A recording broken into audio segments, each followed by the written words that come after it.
I sat next to the director of the finance program at one of the meetings of this, this group. And she asked like, oh, like, tell me about yourself. Like, why do you want to go into finance? And I said, I'm not good looking enough to marry somebody rich. And the Utah Jazz didn't draft me again.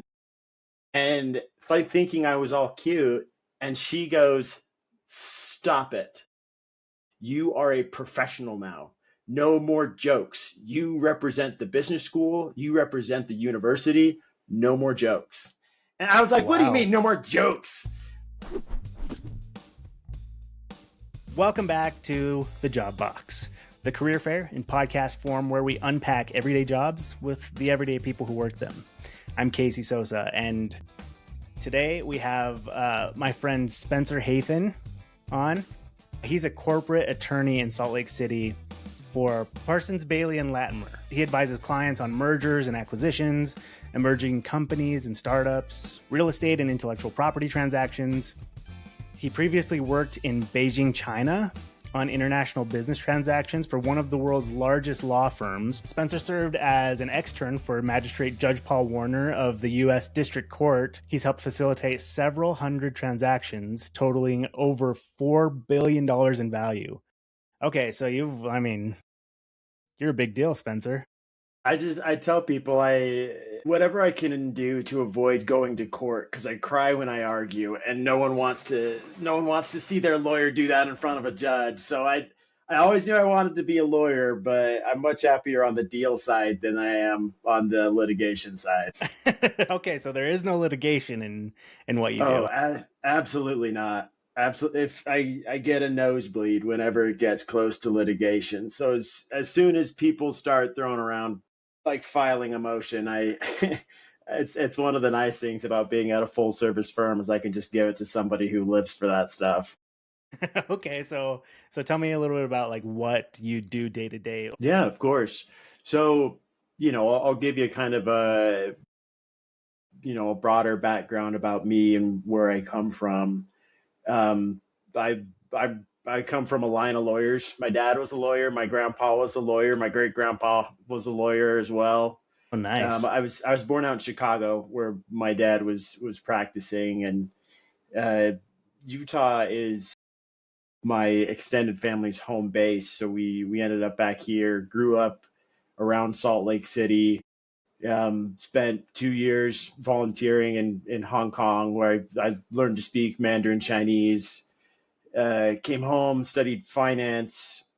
Um, Growing up, I always saw my dad and what he did and the difference he made in the lives of other people. The way that he worked really hard, but he also was always able to be there for the meaningful moments with his family.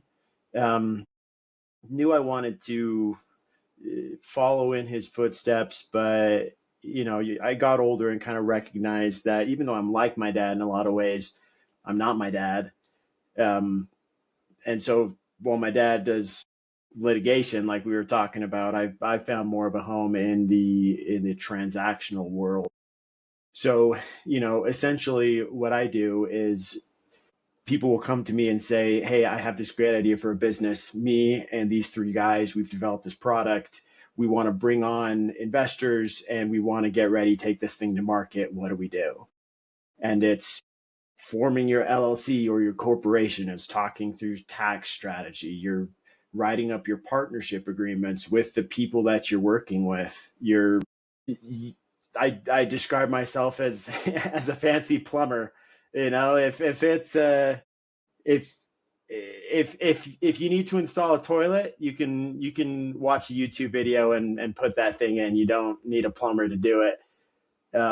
If you're plumbing a house, you got to bring in the professionals. And I think it's the same thing. If you're forming your own LLC, you can do that online in 60 seconds. You don't need a Spencer Hafen for that. But when you're starting a big business venture, or we you've already built your business, you're a $200 million company, and a private equity firm wants to come and acquire you, they hire me and other Spencers in the world to represent them in the acquisition or the sale process of your company.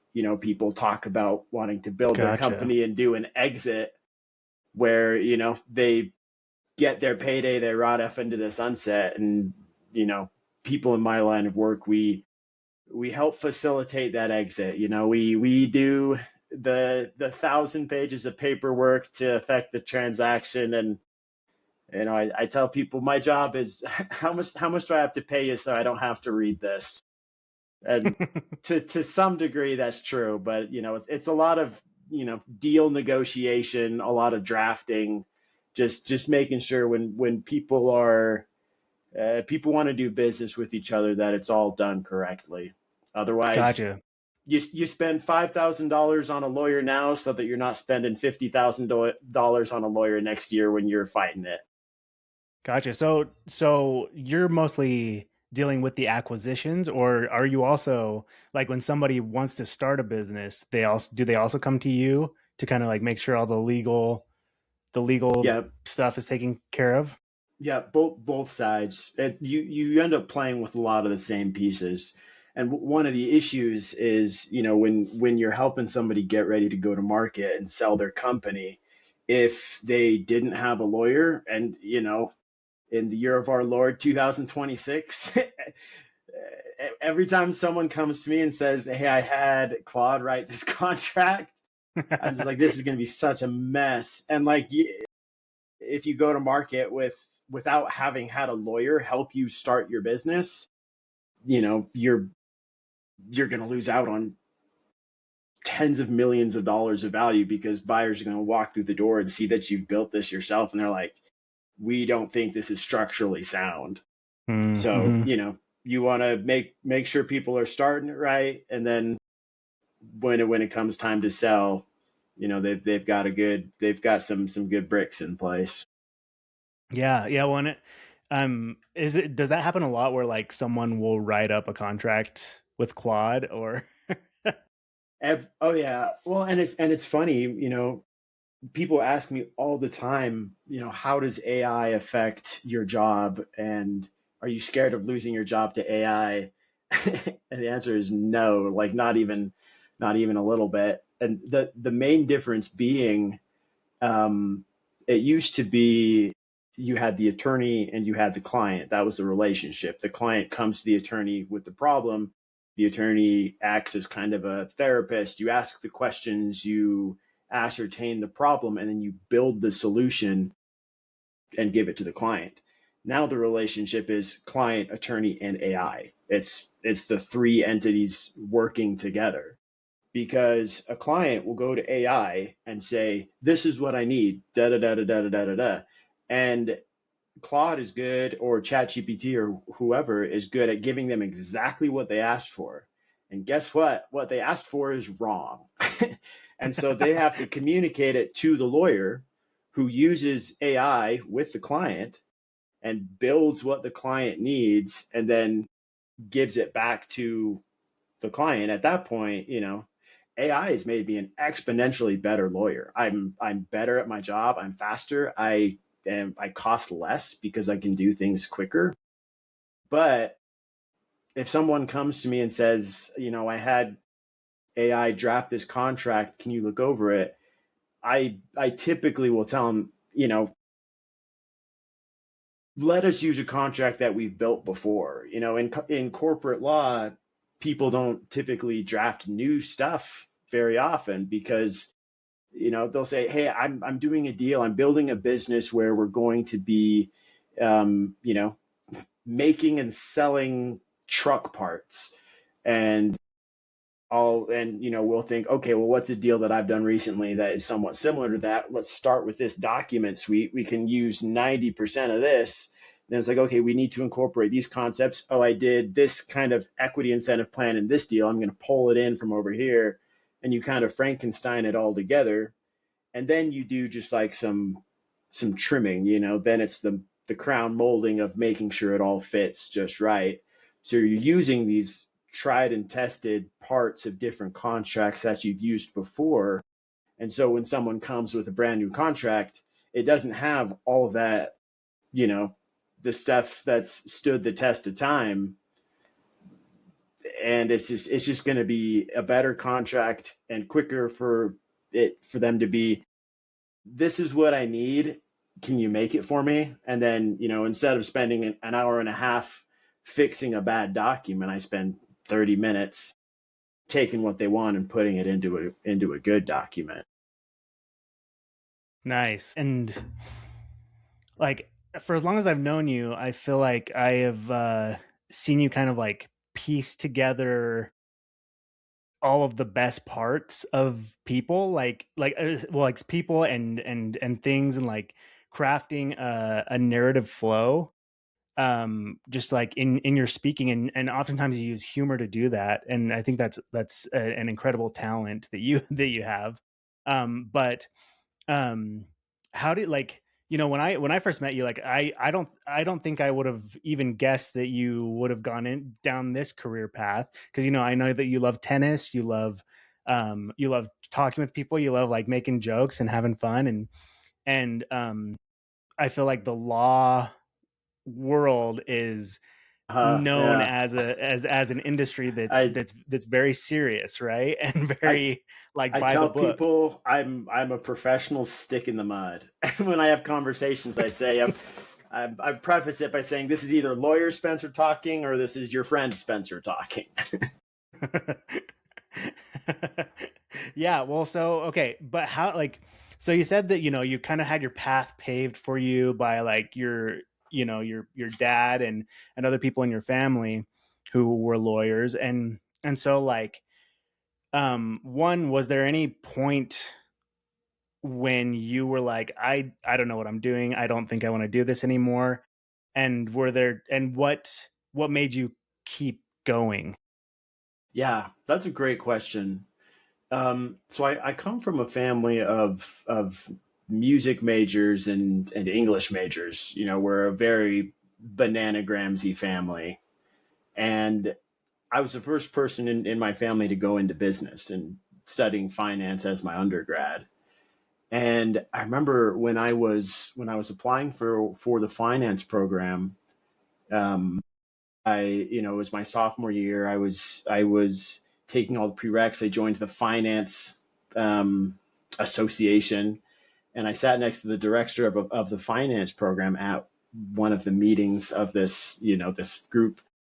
And she asked, like, oh, like, tell me about yourself. Like, why do you want to go into finance? And I said, I'm not good looking enough to marry somebody rich, and the Utah Jazz didn't draft me again. And like thinking I was all cute, and she goes, "Stop it. You are a professional now. No more jokes. You represent the business school, you represent the university. No more jokes." And I was like, "What do you Wow. mean no more jokes?" And so I and so I like didn't tell jokes. I got into the finance program. Then I'm like, "What are you going to do now? You can't kick me out for telling jokes."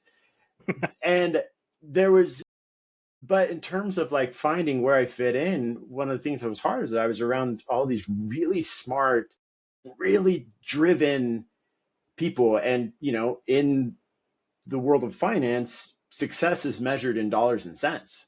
And that was hard for me. And I realized I was not as good at a lot of this finance stuff as everybody else in the class. And I felt like I was just behind the whole time.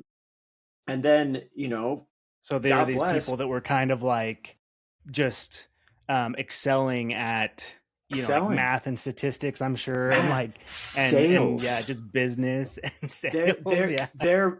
they're motor. They're every single one of them. I'm going to start a business. I'm going to be a millionaire by 30, and I bet most of them have done it because they were so smart. They were so good at what they were doing, and I felt inadequate. I felt like a fish climbing a tree. And so then, I got into law school, and I was really fortunate for that. And it was a similar feeling of everybody in this room is so much better at this than I am. Everyone is so smart. They're so competitive. I don't have that same desire to win and to beat other people. And, that's why I didn't go into litigation. I'm not competitive like that.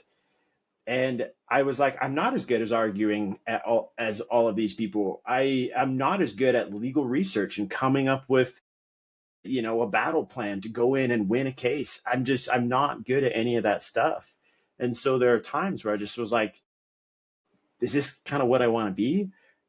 But, as you really kindly said, for me, my personal definition of success is how's my relationship with the people in my life? How am I having a positive impact on people? Or am I surrounding myself with people who make me feel loved? If I could do any job in the world, regardless of money, I'd go teach high school English. I'd go teach high school English today because when I say that, people are like, oh, I had a high school English teacher who was like the kindest, most amazing person, shaped my life. And I'm like, I know, everybody did. And it's, you know, every job has their struggles. And one of the tough things about being a teacher is it's a pretty low salary compared to being a lawyer. And, I want to have a wife and raise kids, and I wanted a little bit more financial flexibility. And I found this niche where getting to use this tool belt I have of understanding the business world and my finance background and the marriage of numbers and words that is corporate law. People come to me with problems, and I get to use my tool belt to hold their hand, walk them through the process, answer questions, and we can come up with solutions together. And all of a sudden, this ability that I have to talk to people, to connect with people, to really enjoy my relationships with people matters. Because guess what? There's a lot of great attorneys out there. I'm very replaceable. If it's the same thing as a plumber, find a plumber you like and you trust him, give him a call or her a call, and if they are if they can do it, they'll do it. They'll send you a bill. If they can't, they'll bring in someone who can, who you're going to trust because you trust them. Yeah, And, well, and it sounds like yes, that just makes you. I mean, in I always I think of a lawyer, and if I'm going to go talk to a lawyer, that's yeah, kind of intimidating. That's it's something that like intimidating. I don't Yeah. really I don't really feel super comfortable. I feel pretty out of my depth Hmm. reaching out to a lawyer Yeah. for something, and even if it is like a business that I am stoked about or that Right. I have a lot of confidence in. But Hmm. I think that, yeah, that is why, to me, that is where your superpower is that like you're approachable. And so when you're interacting with people, they can tell that you're a friendly person who just wants to help. And if they can feel that, then that makes your job so much easier Yeah. because Huh. you It's, can it's, the, just it's the talk to them truth. like any friend would. Yeah. And it's, in a way, it's allowed me to kind of set myself apart as I've been practicing now for 5 years.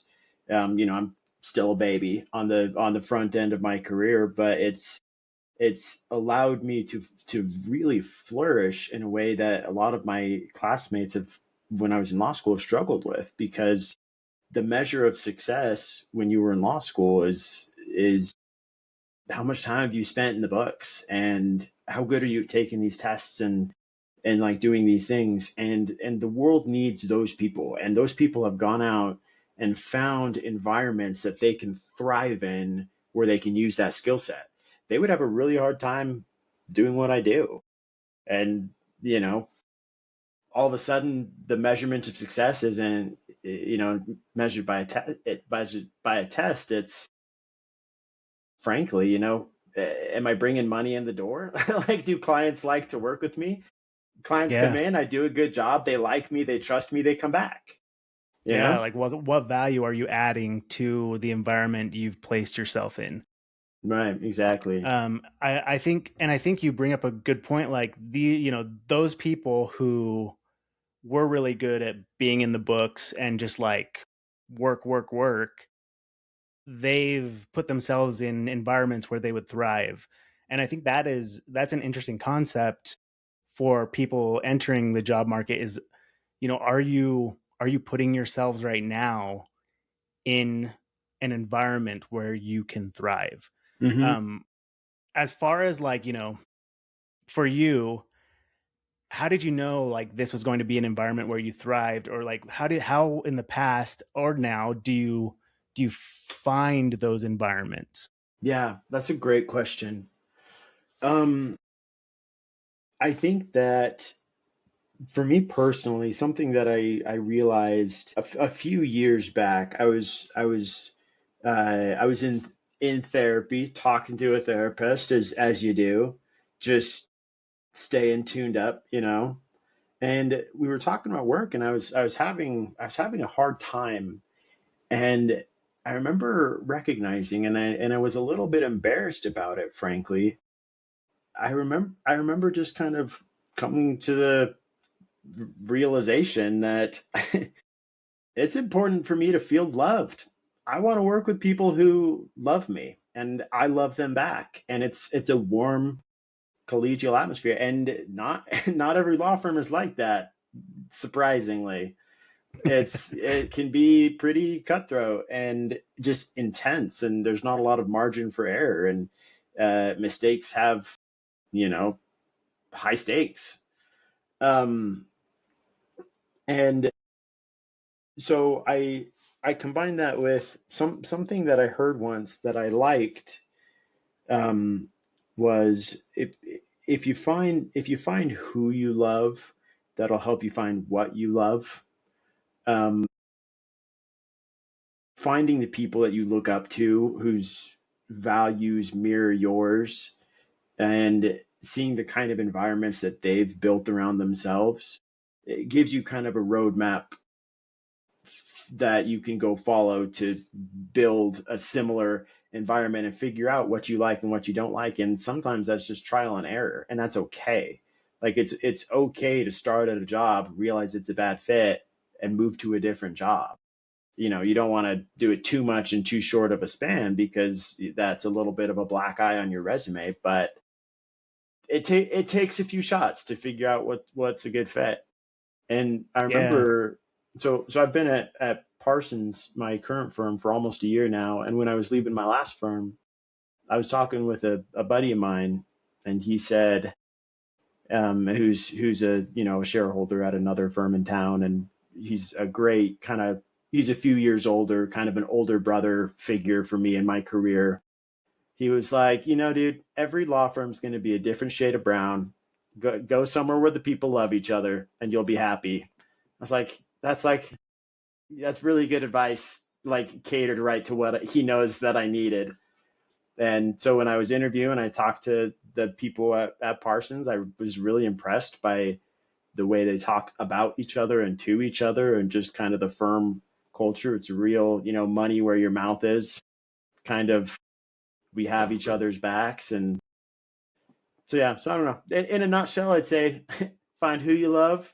That'll help you find what you love. that's And great. there's trial and error. It's okay to learn what matters to you at a job and what you don't like. It's just as important to learn what you like and what you don't like, and you know just I keep I trying. think that's really great advice, considering the amount of time you'll spend at your job throughout your Yeah. life. Yeah. Because if you're working with people who you just don't get along with, who you couldn't hang out with or joke around with, it Hmm. could get really old really fast. Yeah. And so, um, yeah, I think I really like that. Find the people that you love. Hmm. Because yeah, like there's so many jobs out there that are monotonous, but it's so fun to be around your coworkers. Yeah. Or, Right. Uh-huh. you could be like cleaning out trash bins for the rest of your life, but you're having fun throwing garbage at each other, Right. along Yeah. the way. So Exactly. Yeah. The people make all the difference, who you're surrounded by. I was at a firm in town for a few years called Fabian Bancott, which I was there with the friend that I referenced earlier, kind of the older brother. His name's Tommy Stockard. Incredible guy, incredible lawyer. Um, when I was there, I was like, you know what? Like, one of the pieces of value that I bring when I go enter into a community or something is I'm good at bringing people together because it's how I like to feel. And so, we started the Fabian Van Cott Wellness Committee. We brought in professional therapists and you know researchers in the space of emotional well-being in the legal field to do these presentations, and we talked about different things we can do in the firm to like really kind of build that environment um and I'm sure, yeah, and because I'm sure a traditional law firm isn't built for emotion, right? It's built to for value building for the company. It's probably more structured to, just work Mhm. hard. That's it's what the I think, anyway. What I would assume. it's the definition of success thing, where Mm-hmm. in the finance program the definition of success is dollars and cents, and in law school definition of success is what's your ranking, what are you ranked in the class. And at a law firm, this is the biggest pain point in the practice of law, and the private practice is the billable hour, where my life is measured in 6 minute increments, and every time I get on the phone and talk to a client, it's like, all right, point one, like mark it down, and I have to bill so many hours in a year, and everyone else, that's how you get paid, is by billing your time. Mm-hmm. And so when the measure of your success and your value to the firm is measured in 6 minute increments, it's hard for you to spend time putting time and energy towards things that aren't measured. And that is kind of like a key pain point, is going back to this, finding who you love, you'll find what you love. It's important that you share the definition of success with the people around you. Because if your definition of success is different than the person working alongside you, there's going to be tension. You're going to be pulling in different directions. Same thing in a marriage, in a friendship, in a relationship. If you're not aligned with where you're going, you're going to be it's going to be really hard. And life is hard. Jobs are hard at the best of times. You can have the best job in the world and be doing the thing you've always dreamt of doing, and you will still have bad days. And Yeah. you want to have someone at your side and on your team who's going to be there through the ups and the downs. And when you're in the trenches and it's 1 a.m. and a client's being an idiot, someone who can be there and kind of laugh with you, because you're sharing, you have a shared definition of success in that, hey, our job is first and foremost to do a good job, give a good product to the client, and we take pride in our work. We're smart, we're good at our jobs, and that is fulfilling. Like doing a good job, like, oh, that just feels good, man. Like that's just it's fulfilling. It is. But you're doing it alongside someone who, when the chips are down, clients are going to come and go, and this relationship is still going to be here, and they recognize that, and they are like, this, like us together, this is more important than any client relationship. And like, Yeah. I've got your back, you've got mine, and like, hey, we're gonna get in here and do a good job, but we both value the feeling of community and camaraderie at work so highly that we invest in it regularly. We feel it when we walk into the office. And I know that if you call me at 10:30 saying, "Oh, dude, I'm so sorry, I need your help with this," I'm gonna jump. I could do the same thing to you, and you're gonna jump. And like, and that also, there's just, I don't know. There's a lot of trust, a lot of grace given. You get Totally. you get out of things what you put into them. Yeah, for sure. Well, and I think back on some of my best memories at work, And a lot of times that's during those like really tight deadlines when we're Yeah. working in the late hours of the Yeah. night. As long as I Uh-huh. have someone that I love working with, that's Yeah. it's so fun. Like, and I can Yeah. think of like a handful of specific memories where Mm-hmm. like I think of them fondly, even though the work was hard and it was Yeah. like grinding me at Yeah. my core. Like Yeah. uh, it was so fun still because I was working with people that I love to work with. Whereas Yeah. I can also think of a couple of times when I was working with someone who was harder to work with, And and it those late hours just sucked. like was yeah, It's they were just the worst. awful. We did Yeah. a we did a deal recently. So we represented a company that owned a gold mine, and this gold mine had been defunct until, since the mid 90s.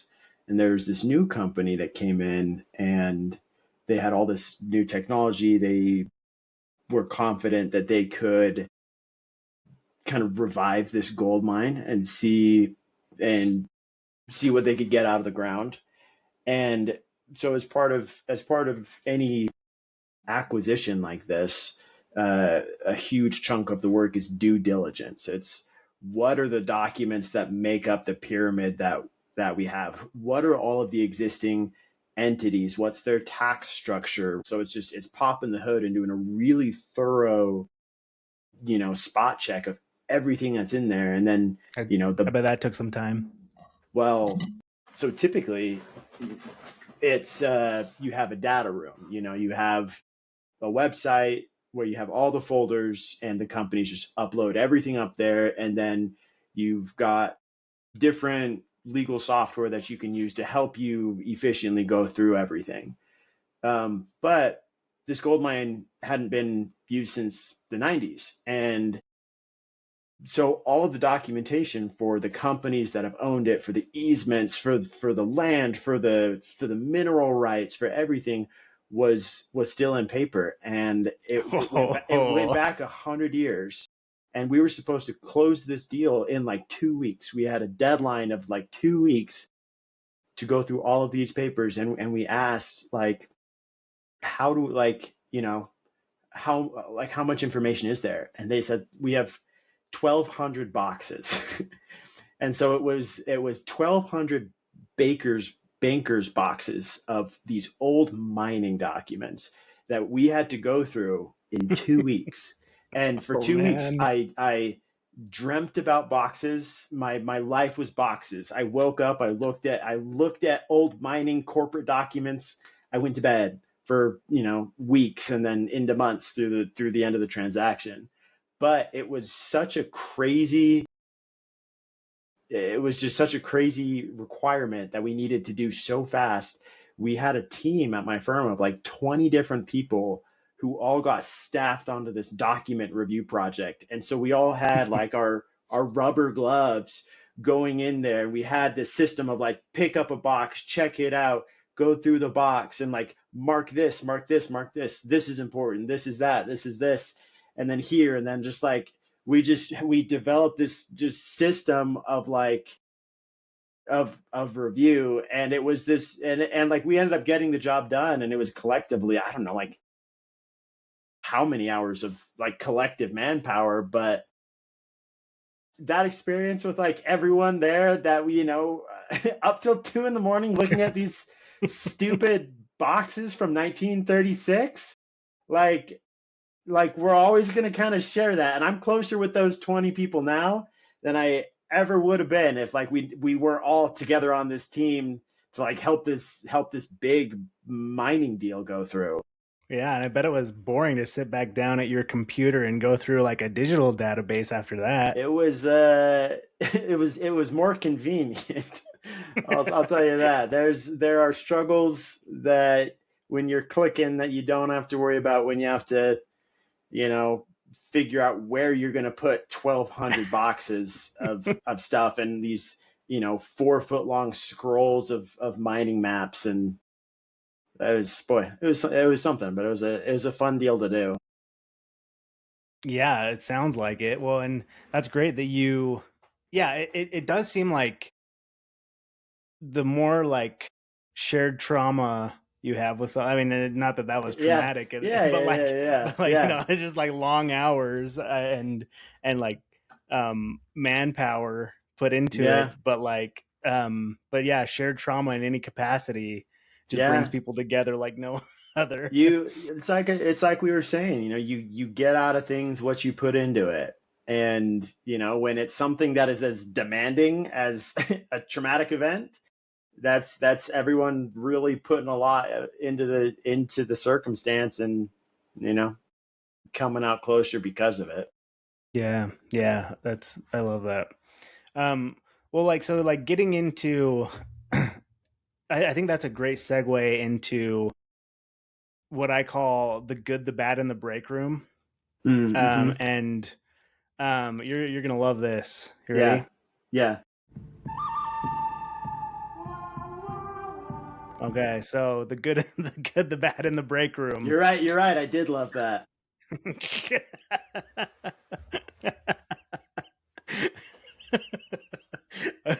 uh, so the good, the bad, and the break room, and what that is.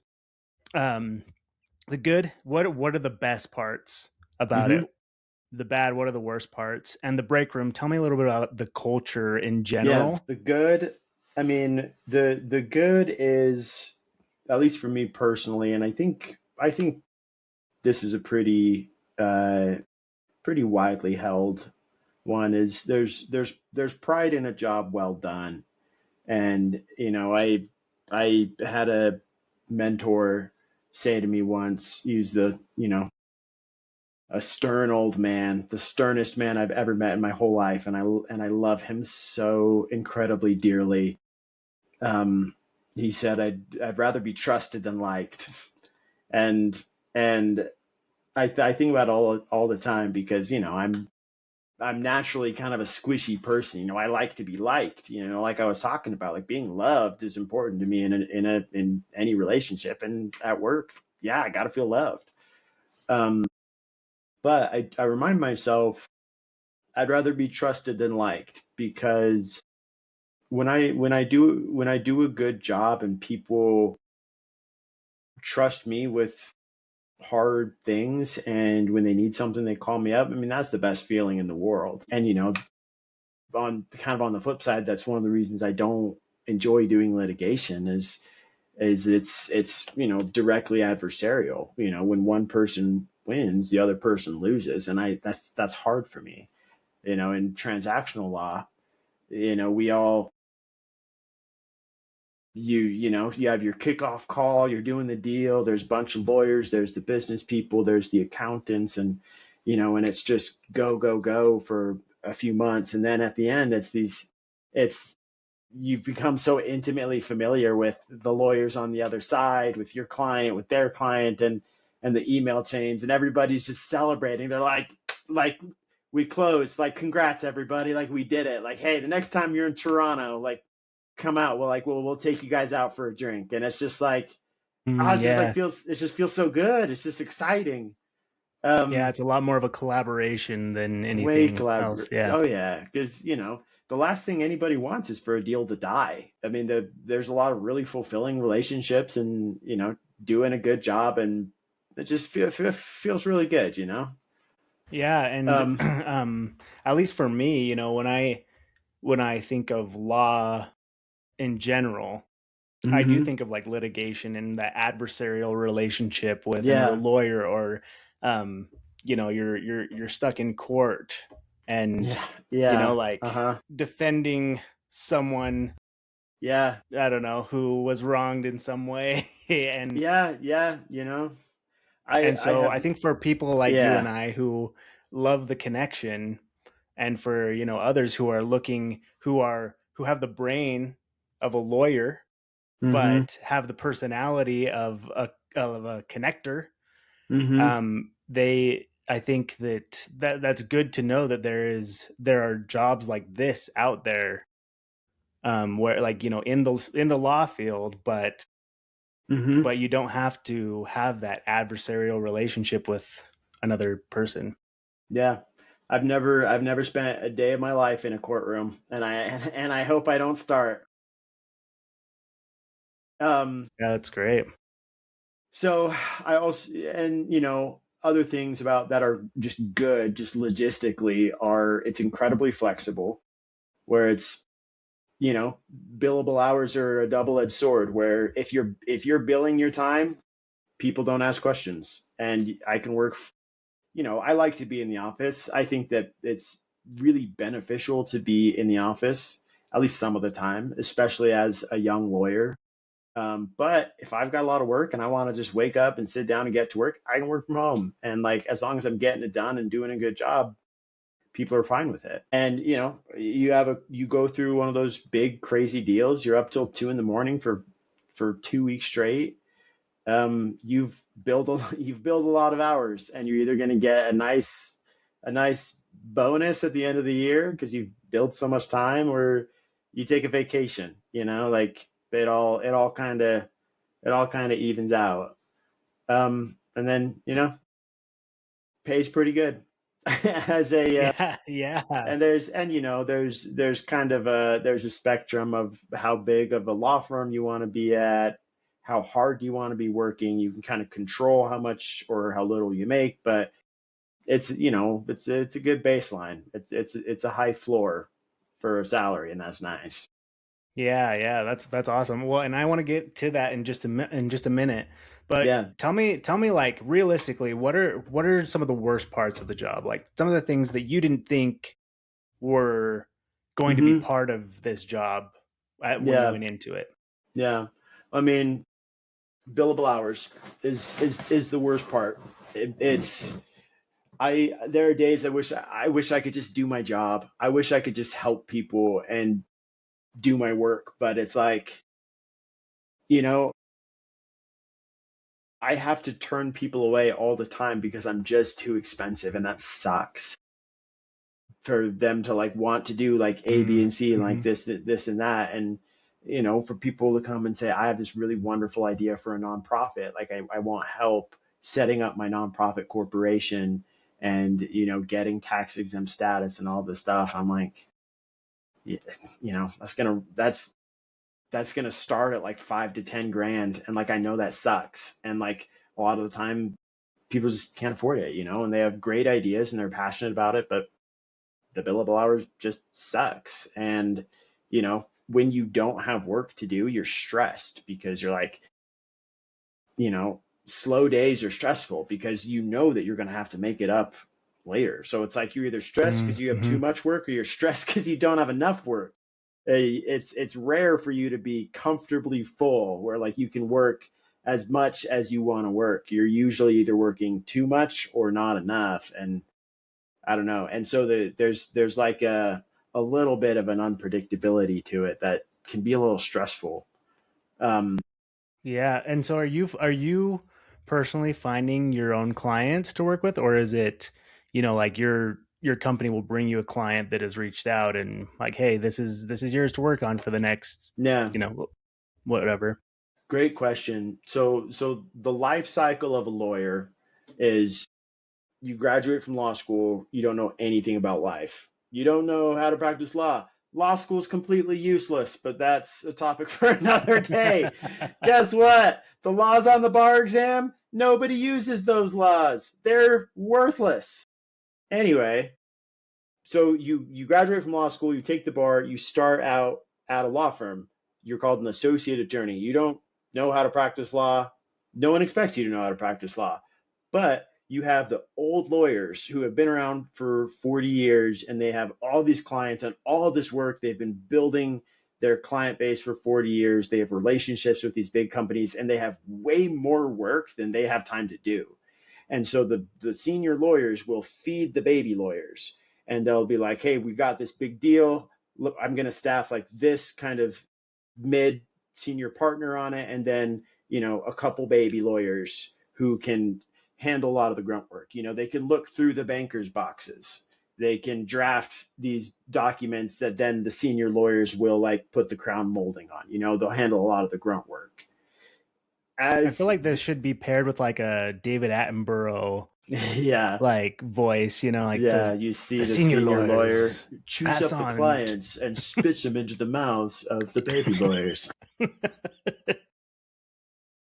But as you get older, you kind of start to develop your own reputation. You bring in your own clients, and it's like it's cool. You're like, you know, they come in, you send around the conflict check, you open up the client with the firm, and you're like, oh my gosh, like I'm an adult, like I'm a real lawyer, and you build more of your own client base, and then usually when you're, probably around 40, I would say is an average is like you're kind of self-sufficient. You've got as much work as you want to do. You've got your clients, and you can loop in someone younger or someone older when you need. But generally speaking, you're doing your thing.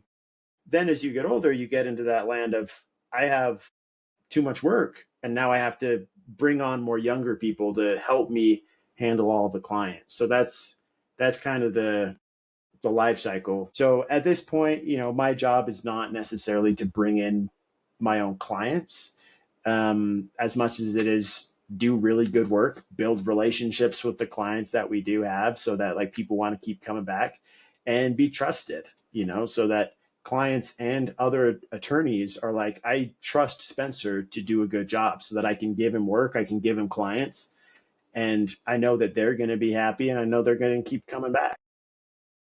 Cool. Yeah. So you're just uh, you're specializing in your own skill set while other people at the firm are doing the same thing in their own respective Right. skill sets. And Yep. then, okay, Yep. And gotcha. that's the nature of a law firm, why Mm-hmm. people would work at a firm rather than, individually. And there's, Gotcha. there's the whole spectrum of how big or small a law firm is, but, you know, the bigger your law firm is, usually the less you have to worry about where your work is going to come from, just because, Mm, you're always feeding each other. There's more predictability. Bigger clients want to go to bigger firms because they know that they want to have people available to help with whatever they need whenever they need it. that makes sense. Cool. So, so where do you land on like the spectrum of, like seniority as of now in your career? Yeah, I'm a senior junior lawyer. so so I'm going into my sixth year practicing law. Um, when so baby lawyers are called associates. The kind of Once you're an adult, you're called a shareholder. You'll hear the term like shareholder, partner. They're effectively the same thing.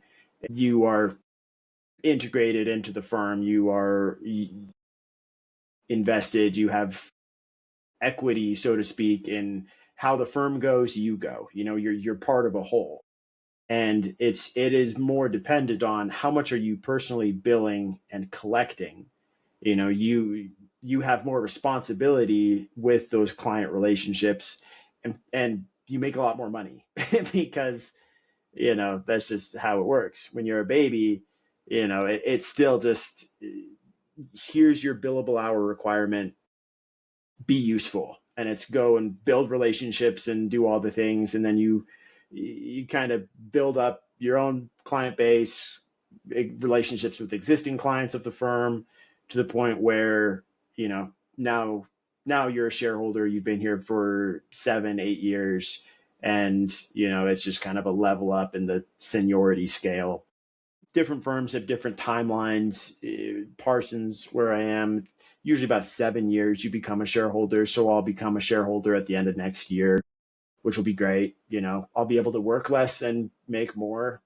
and Yeah. if I wanted to, I mean, I anticipate more or less doing about the same amount of work that I'm doing now because I love it. Yeah, I it's nice that really you love have my like job. kind of it's nice that you kind of have a timeline for something like that too. Yeah. Like you kind of have an idea of when you can expect to be promoted to shareholder. Yeah, and different firms have their own timelines. Other firms you'll be a shareholder at 5 years. Other firms it'll take you like 15. Some firms don't really anticipate having people make shareholder. There's the 800-pound gorillas of the world that have 1,000 attorneys and represent Apple and Google and Amazon and all those guys. And the partners, the shareholders of those firms are making, $25 million a year. And the younger people, they're still making tons of money and they're getting worked like a dog. They're never going to make shareholder because it's just different. But they make a whole lot of money for, meeting their billable hour requirement.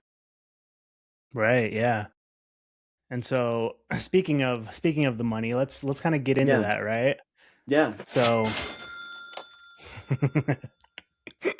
so tell me about like when you are just out of law school, what can a corporate lawyer expect to make? Yeah. That's a great question. So I think coming out of law school, what you're going to make is dependent entirely on who you're working for. So, if you want to do criminal law, if you're like, hey, it's important for me to spend time in the courtroom, learn how to be a good litigator, learn how to file motions and argue and think on my feet and all those things. People who graduate and go into, criminal defense or criminal prosecution usually aren't making that much money. I would say probably, I don't know, 80 grand maybe. Um, if you, so I'll put the law firms into three buckets. I'll say big law, kind of regional, I'll say, and boutique. There's all, and there's a little more niche than that, but as broad strokes, big Cool. law, regional, boutique. Um, if you're doing litigation or corporate law, but you're going into private practice, um, I think coming out of law school, you're probably making, at a boutique, I would say maybe 140 to 150, at regional, maybe 150 to 180, depending on the firm. If you go to big law, like right out of law school, you're making in the 200s. And then, a lot of room to go. If you work hard, you get a good bonus. I mean, you can reach 300 grand like your first year out of law school if you go into the big meat grinder firms. The more lifestyle friendly ones, you're probably in the 100 140 150 range fresh out of law school. Nice. And then like moving up into the more senior level, like what are these guys making at each of those three categories? Yeah. So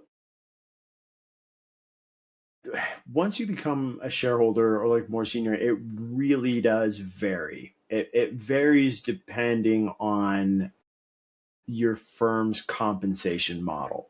For example, different firms reward different things. Um, some firms really value origination, meaning that if you are the one who brings a big client to the firm, you get a piece of that pie. So say some firm gives 15% of everything that you originated. A client comes in, they bill your firm ends up doing $1 million of legal work over the course of a year for them through their corporate stuff, litigation, whatever. You made 150 grand just by being the one who originated that client, just who brought that client to the firm. Um, and on the flip side, if they really value origination, maybe there's not as much like billing and collecting. Maybe it's instead of, you bill $500, you keep 450. Maybe it's more like you bill $500, you keep 350, and the other 150 goes to the firm to cover staff costs and, the lease and all the overhead and everything. So, different firms have different compensation models. I think Yeah. anybody who goes into corporate law, that's something you kind of learn about, is just what works well with you. Same Mm-hmm. thing. It's a personality thing. Different firms attract different personalities, but in large part because of their compensation models.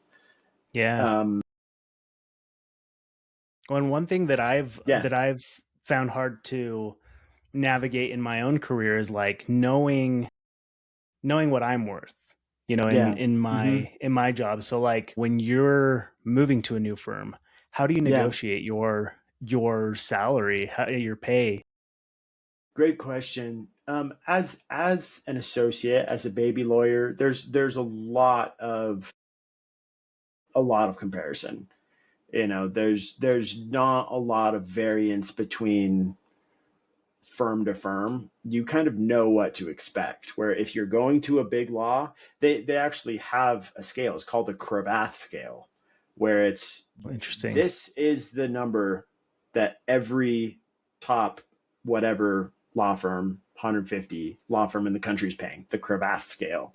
And so when you interview, you're like, if you're a big firm, you're going to pay me the Cravath salary. And it's like it's published. You know exactly what you're going to make. And it's one of the things that generates competition is if you're a big firm but you're not paying Cravath, you're not going to get any talent. Versus, the firm where I am now, where it's like it's a good big firm, but we're not these guys. And like guess what? We're not gonna you're not gonna have to bill 3,000 hours a year.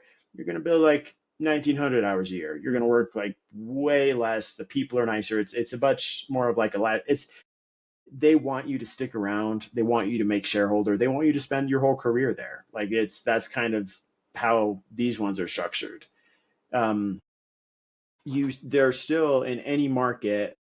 It's just what are the firms in town paying, and it's a math equation that goes at the heart of which is what's your billable rate. So it's like how much can we bill you out per hour? How much are you going to make the firm? And then like correspondingly, what's your salary? And like how do we compare that with like the other firms around town? Because comparable firms will all be in the same ballpark of of salary for each year as an associate, in that, the 150 to maybe 220 range, give or take. Um, so, there's really not that much salary negotiation, frankly. Hmm. There's wiggle room Yeah. where if you can say this firm is paying this, can you match that? Then, Hmm. you've got a really easy, just like example to give. It's like, I'm doing the same job here that I'd be doing over there. Um, Well, yeah, and that's great because it kind of cuts out the yeah, just like the mental strain it takes yeah, to negotiate a salary. I mean, you've had to go through law school, and that's way more schooling than a lot of other a lot of other yeah, industries have to go through. So, and yeah, so yeah, no, that's really nice that there is like a scale like that. And yeah. And then, once you're a shareholder, then it depends on the comp model of your firm, right? yeah, yeah. Yeah, well, and it kind of goes back to your earlier note of like putting yourself in the right environment for you, where like, Yeah. if you thrive at a fast pace, like always moving, always hmm um, negotiating, talking, um, like you're gonna want to look at some of these other bigger firms, I'm guessing. Whereas if you want more of a work-life balance and like people that are I don't know, that you can mess around with and just Yeah. have a good day at work, like Yeah. then then you might want to look into something smaller and maybe less pay, but hey, like you're at least loving the people you work with. But I would say yeah. it's less of a necessarily loving what you do so much Hmm. as it is having control over your life. At the big firms, you Hmm. have no control because like they need it and they need it now. Like that's the expectation is that you are always available. Like Hmm. that's you have no control. At a, kind of a middle firm, you give up some control because you have to adhere to the powers that be, but you can still choose. I'm going to work when you want to work, when you don't want to work, as long as you're getting the work done, like that's what matters. If you want to, work your tail off and make $3 million, you can do that. If you can set your own billing rate and go and bill a lot and do good work and clients keep hiring you, go crazy. You can make as much money as you want to make. If you want to, you know, kind of take it easy and like not work super hard, you can do that and still make like a few hundred grand a year and like be totally fine. Yeah, that's cool. Do you feel like where you're at now kind of gives you that control and like what do you do outside of work? What is the thing you're working for, you know?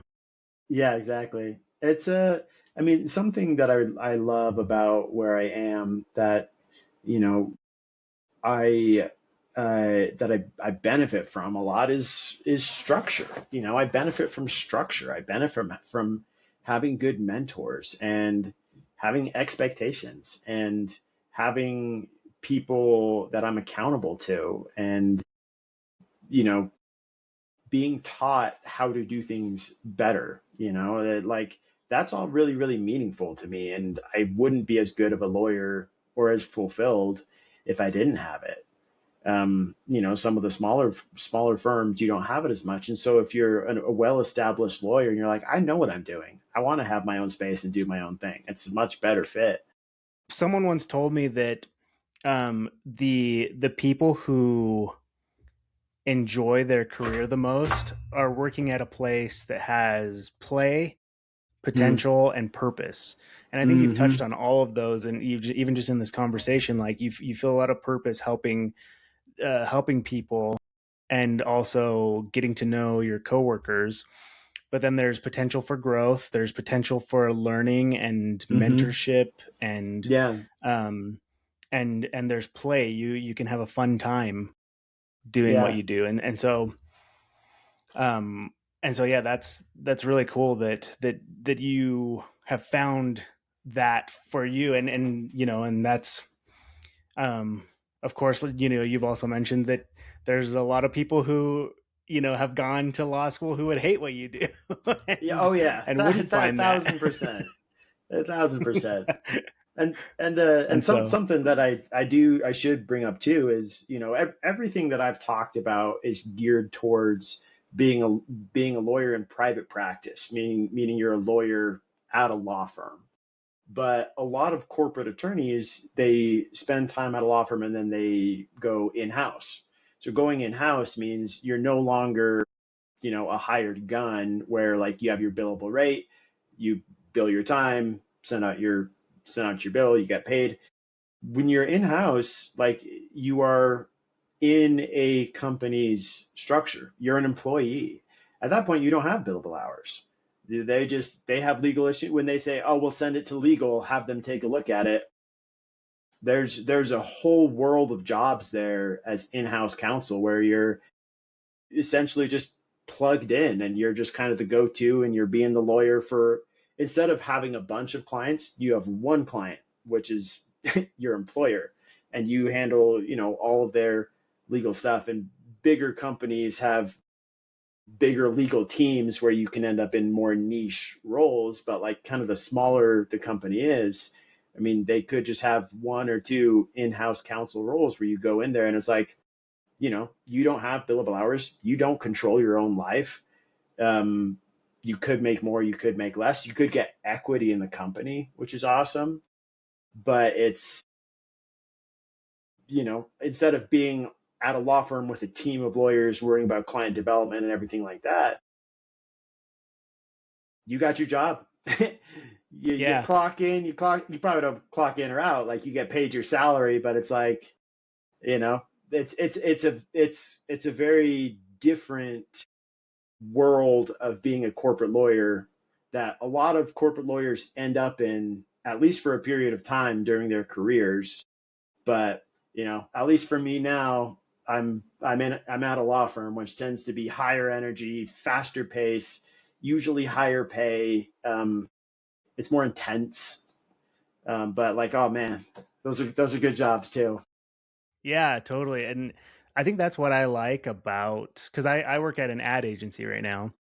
And one thing I like about working at an ad agency versus like an in-house marketing or Hmm. advertising team is that I get to work on such a variety of clients. Yeah. Like I get to Right. see what and what the company I work for right now does a lot of like nonprofits and cause-based things. So I get to work on like wildfire prevention, and Yeah. Uh-huh. I get to work, and then I get to work on like foster care or like That's so cool. rodeos or like Yeah. like travel or things like that. And so that's what I love about working at an agency versus working in-house. And like it would be awesome Hmm. to work on Apple or Nike, Right. but at the same time Yeah. it's like you like dig deep into Apple, you dig deep into Nike, you dig deep Yeah.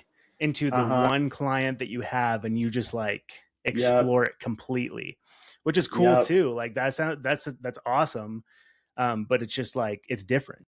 It's different. Yeah. You are dealing with a broader spectrum of issues at a uh much shallower level if you go in-house. And obviously, it's not one size fits all. Every in-house position is different. Well, and I'm sure it varies depending on the size of the company too. Like Yeah, you're big probably, time. if you're at a smaller shop, then you're probably wearing a lot of hats. A lot of hats. Yep. Bigger the company is, smaller your role's going to be typically, at least until you're, in supervisory positions. If Yeah. it's a small place and, you're either the general counsel or, assistant to general counsel, you're going to wear a lot of hats. But it's Yeah, like that sounds all on the overwhelming. same team, it's like, hey, Yeah. we're this team, we're this company. Like my job, like I'm the point guard. I come in here, I'm like Yeah, giving the ball to the right people to like take care of stuff, da da da da da da, versus, totally. Yeah, in house, I'm it's small. We're small, your own but thing, we're scrappy. small and scrappy, baby. Yeah. Um, so like looking back on your career path, what advice would you give yourself early on? Like even maybe even before college? Like what advice would you give yourself? Yeah, great question. I think that from a career perspective, it would be to aim high and work hard, because whatever you do, you want to create opportunities for you in the future. You never want to settle on a role or a position or a degree because it's easier, but it's going to be closing doors to you in the future. One of the reasons I loved studying finance and going into law school is because I can do anything, man. Like I can, my kind of silly dream job is like I'd be commissioner of the NBA. Guess what? Adam Silver, lawyer. Go look in professional sports franchises front offices. Look how many lawyers there are. It's crazy. And, even if you go to law school and you don't end up practicing law, just having your name, JD, like having your law degree, that opens doors. It's going to set you apart when you interview places. Aim high, work hard, like go get it. Like it's go get something that's practical and will add a lot of value. My advice to like a lot of my younger cousins or people who are getting into school for the first time, I tell them do a business degree, even if it's just a minor, even if it's just a finance minor, an accounting minor, because it's going to come in handy when like you get out into the real world. You need to learn how to speak this language. It's way easier to go from something big to something smaller that's a better fit than to go from something small that's a bad fit to something that's bigger and a better fit. Be qualified for the best thing out there and then go find what works for you. From a career perspective, aim high, work hard, create opportunities. And Mm-hmm. I also want to caveat that with like wherever you are in your life, you're able to to Mm-hmm. start doing that now. Oh, yeah. Like Oh, yeah. even if like you're noticing now, like maybe you're like already a few years into a career that you think is just wrong for you, Yeah.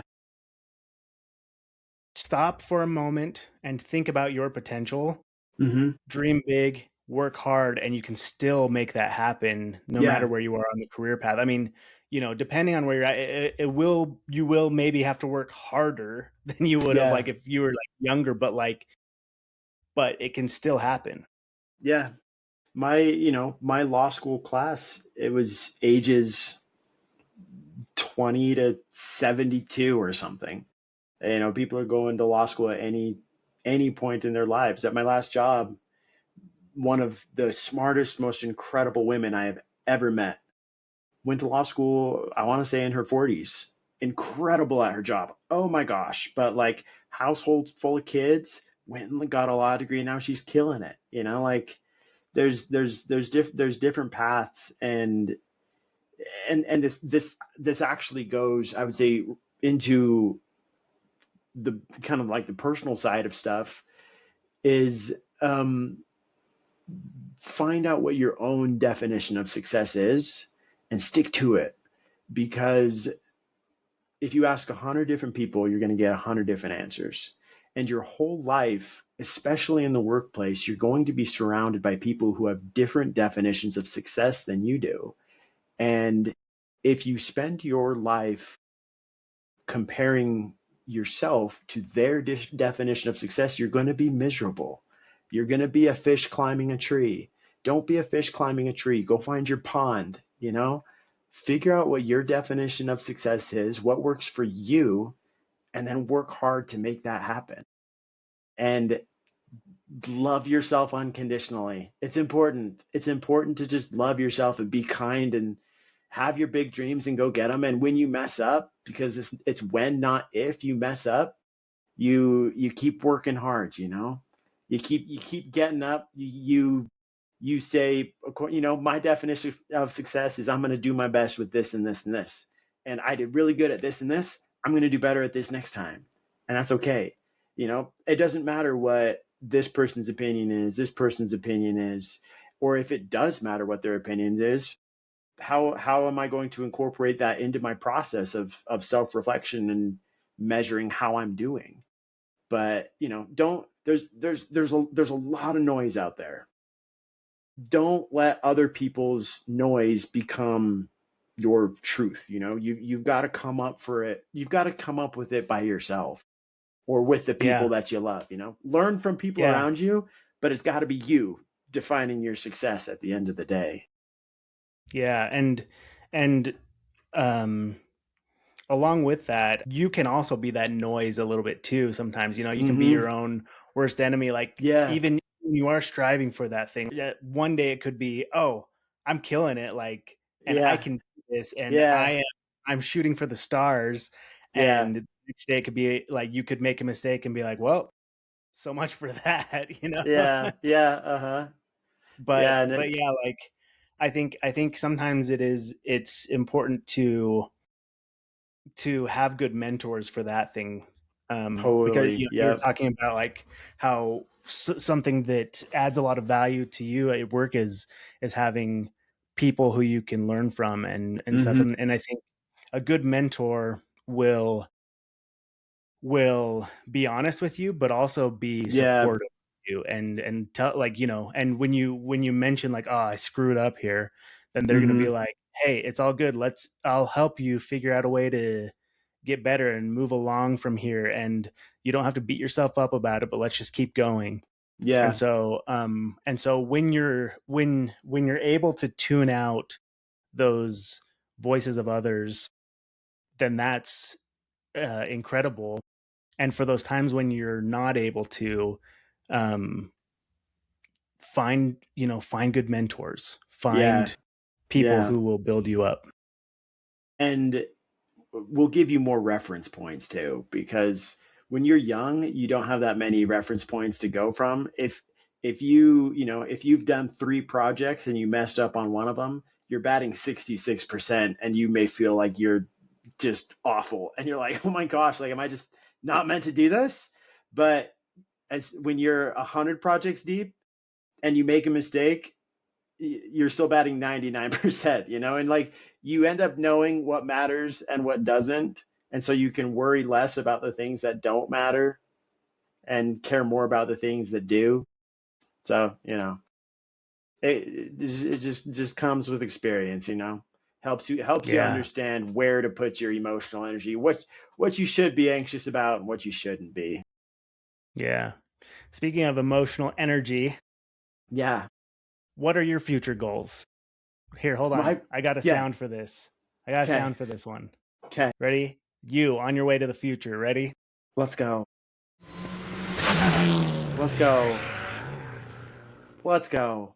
I had somebody ask me this question once. He was like, when you're 90 years old, it was a thought exercise. Imagine you're 90 years old, you're sitting on your front porch, and a friend calls that you haven't seen since right now. Casey, like imagine you and I, God forbid, from now until we're 90, we don't talk. And then when we're 90, you call me up. You say, dude, how's your life? Like, tell me about it. What did you do? He's like, imagine what you want to be able to say to that person in that moment. And so I did that exercise where it's like someday when I'm 90 and I'm sitting on my porch and I'm thinking, what do I want to be able to say about my life? I think of two things. I think of my work, where I think I was someone who consistently made the lives of people around me better, and I built something special. I don't know exactly what that's going to be, but I'm building a career. I'm building my network. I'm getting really good at my job. I'm creating opportunities by working really hard. And I think through all of this, opportunities will come as I build something that makes people's lives better, and to feel proud of that and what I've done. And then, there's also the personal side of it where, you know, getting married, having kids, and just kind of like building that side of my life too, and like the vision of what I want my family to be and things like that. Like we were talking about, aim high and work hard. What exactly that looks like, I don't know, but that's one of the reasons I became a lawyer, is because I'm a lawyer with a background in finance, dude. I can do anything, like I can, the spectrum of what I can go out and do is so broad. And as long as I am working hard, I'm perfecting my craft, I'm, you know, always looking to grow and challenge myself and get outside my comfort zone, opportunities are going to come. I don't know exactly what they're going to be, but like, if I keep being the best version of myself, I'm going to be able to meet them when they come. When opportunities come, take them, get out of your comfort zone, get off the beaten path, meet people you otherwise wouldn't get to meet. Just go do it. If it comes to your mind and you want to see if it's going to make you happy, then just go out and do it. Yeah. Yeah. Test it out. I Testing. love that. It's just as valuable to find out what you don't like as what you do like. Amen. Amen.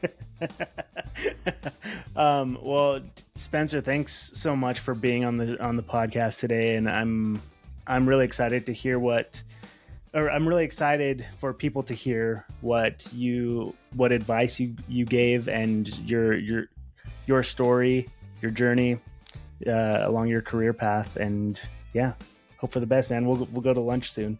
Let's do it. Thanks, dude. It's good to see you. Good to talk to you.